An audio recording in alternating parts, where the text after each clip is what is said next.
and more importantly, sort of the College of Agricultural Sciences and the mission we have with international agriculture, food security, and I think more importantly, opportunities as we move forward into tomorrow's discussion on this, on the Global Center for Food Security here in GB Penn.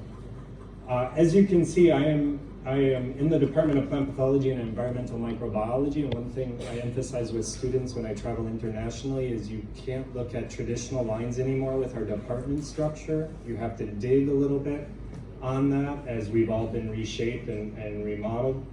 I'm also a graduate faculty and the incoming co-chair for our International Agriculture and Development dual degree graduate program, as well as some other things there. So next slide. So a little bit, many of you are aware about Penn State. For those of you who are not, we are located in the northeastern part of the United States. We're about 4 hours from Washington, D.C., New York City. It's one of our selling points for students that way. The university is structured throughout what we call Pennsylvania as a commonwealth or a state. We have 24 campuses located throughout the Commonwealth in different areas. Our current student population is just over 88,000. It's been as high as about 105 to 110,000, but that has slowly reduced. This is probably our working number. You can see the breakdown there. We have an operating budget of about 7.7 billion US dollars annually, and we are one of the largest institutions in the United States for external funding, grant funding, at just over 1 billion US dollars as well. And that's important because when you see us on the international stage, there are many things we can do with that money a little more flexibly. Most of our granting programs today allow us flexibility. Even the USDA, the US Department of Agriculture, is looking at it from an international lens. So it gives us some opportunities as we go forward with potential partnerships. I'm located in a place called University Park. It's easier to know it as State College, given the history. And there are just under 50,000 students, of which 6,500, let's say, are graduate students from pretty much every country around the world. Numerous employees, of which 3,000 of us have academic appointments, so in roles such as myself. Next slide. This highlights what the university structure looks like. What I've done there is in red, you can see the agricultural sciences where I'm located, but I also have marked here, the yellow is maybe a little hard to read in the back, different colleges or programs that I work with. So that is one of the things you look at for us on the international stage and what we do in either food security or other research. The College of Science, College of Business, actually talking about things like decision theory or options that way. They do a lot of that similar work. I have projects in information science and technology, simply put computer science, data security and privacy, another aspect of some of our research. Our College of Medicine is located in a place called Hershey. That should ring a bell for anybody who knows anything about chocolate. But they are the only ones who can work on medicinal forms of cannabis. So the work we do from an agricultural perspective, they're able to take it to the next level in that respect. Our Schreier's Honor College, which is an opportunity for these partnerships, is where our undergraduates who are accepted into this honors college, they get development in communication education along with their traditional career program, as well as our graduate school, which is a separate entity. Next slide. More importantly, and I think something that does align with opportunities we can explore through discussions tomorrow in particular, we have multiple institutes, and I am forgetting our newest one, which is the Microbiome Center. That is a university-wide, and many of the researchers there would align to things that are going on here at GB Penn as well. But that is all driven through the Huck Institute of Life Sciences, which is a large endowment, which has, that name is plastered everywhere if you come to campus. And you'll understand why. But all of these entities have ties to food security in some way, whether it's through engineering, sensor technology, the social sciences, material research, engineering. The cyber science actually has, the biggest partnership is in the College of Agricultural Sciences in areas of food security or insecurity as well. And also our Sustainability Institute, which isn't necessarily about sustainability in an agricultural sense, but in a broad sense as well. Next slide. Some light history, the College of Agriculture, it's one of the original ones in the land-grant mission. So that is actually, anybody who's been to Penn State, that is Old Main, that is the president's office area.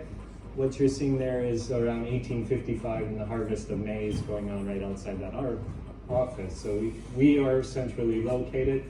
The college is made up of 9 academic units, and this is why I say for students interested in our programs, you have to dig a little bit, just because you don't see agronomy, you don't see horticulture, you don't see soil science, they're all in plant science currently. So it is one of the challenges, but it also allows us as a college, we often are working in cross-disciplinary arenas in that respect.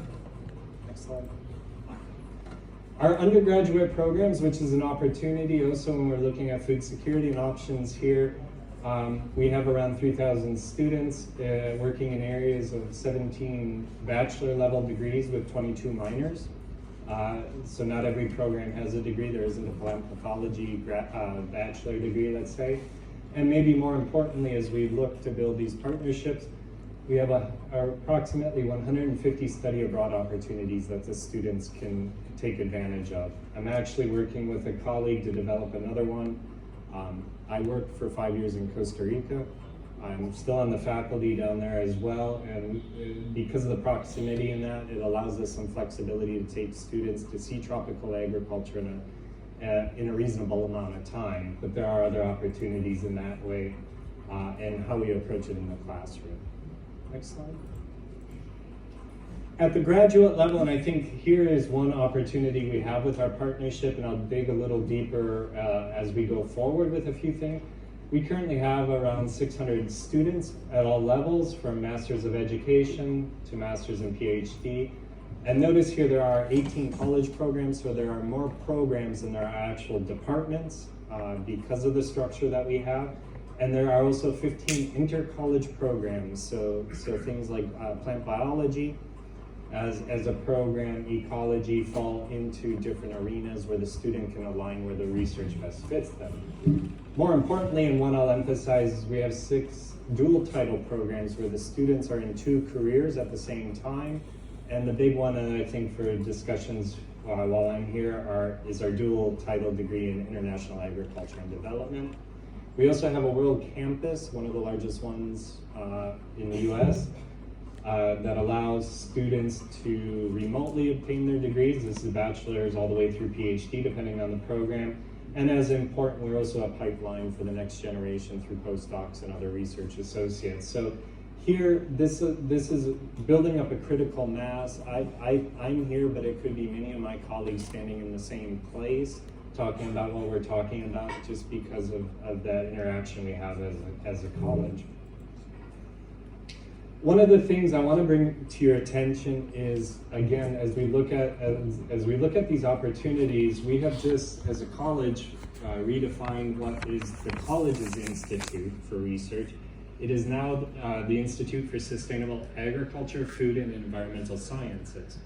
So as I was sitting here today listening to most of these talks, there were a lot of words that were thrown at you that do land on this list.